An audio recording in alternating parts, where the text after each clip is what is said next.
The Director of Criminal Investigations, Mohammed Amin, on Thursday shared findings of the investigations carried out on the alleged police raid on former Interior Cabinet Secretary Fred Matiangi's home.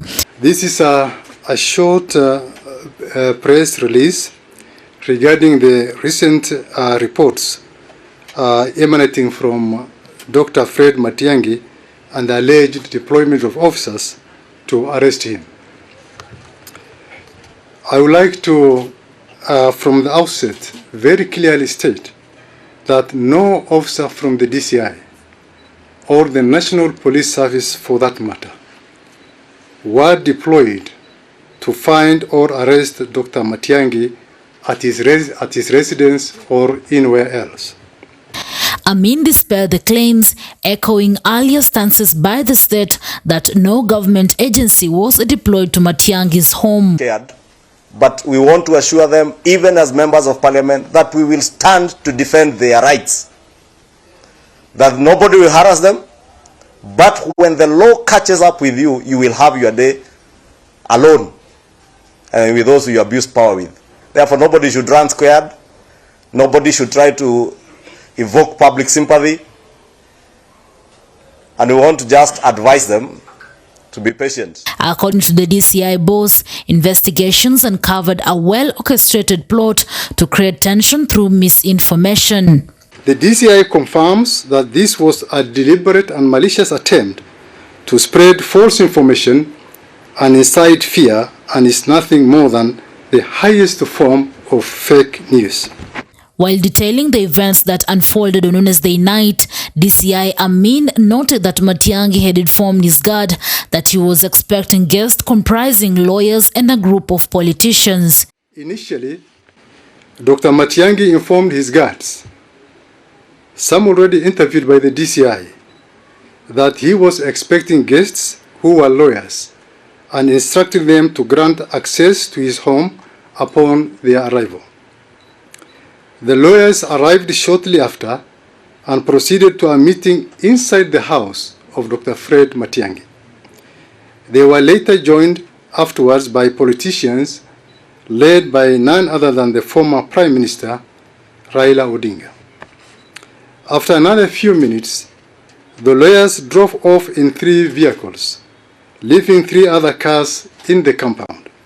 And as they left, they informed the guards that they were going to address the press. He reportedly instructed the guards to grant the lawyers access to his home upon arrival. In addition, Amin noted that the former CS had apprised his security guards of an impending arrest and ordered them to lock out the media from his compound. At around 9:30 p.m., Mr. Odinga and team left the home to go and join the lawyers in the press conference. Dr. Matiangi then informed the guards that police will be arriving, accompanied by the media, to arrest him, and instructed them to allow the police access to the home, but to lock out the media. Matiangi then informed the guards that police will be arriving accompanied by the media to arrest him, and instructed them to allow the police access to the home, but to lock out the press. The statement further noted that Odinga's communication team alerted media houses, which prompted the quick reaction that caused the nationwide alarm. The communication team attached to Honorable Raila Odinga then alerted newsroom that the former CS home was surrounded by an elite squad of the police. The media without question reported the news as a fact and became part of the disinformation campaign.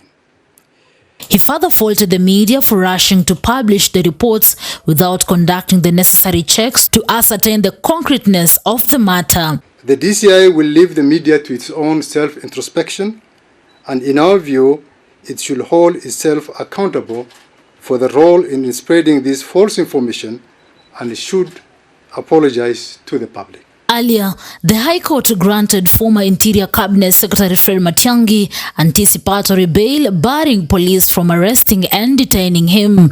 Well, I've just received information very late now that police have surrounded the home of former Minister for Internal Security, Mr. Matiangi. We are now witnessing what this country has been through before. The times of late night arrests and detentions of people without any formal charges. This is what actually appears to be coming back to our country. So we are here, we will stand with Mr. Matiangi and anybody else to ensure that the law of this country is respected. Is that the former CS for Interior was invaded with a garrison or a battalion of unidentified people from the security apparatus of this country.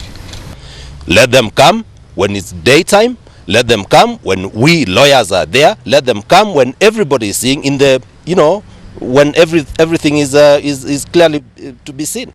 Justice Kanyi Kimondo granted the orders after Dr. Matiangi moved to court on Thursday morning, claiming that he is under imminent threat of arrest by the police and is justifiably apprehensive that his constitutional rights are being violated.